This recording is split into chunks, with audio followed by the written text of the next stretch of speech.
উল্টোডাঙ্গা মোড়ে দুর্ঘটনার কবলে গাড়ি। উল্টোডাঙ্গা মোড় থেকে গাড়ি ঘোরানোর সময় আচমকা সামনে চলে আসে লরি, যার ফলে আহত হয় একজন।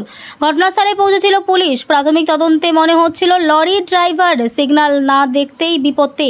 গাড়ির ভিতরে যে পরিবার ছিল সেই পরিবারের মধ্যে একজন বৃদ্ধাও আহত হয়েছে।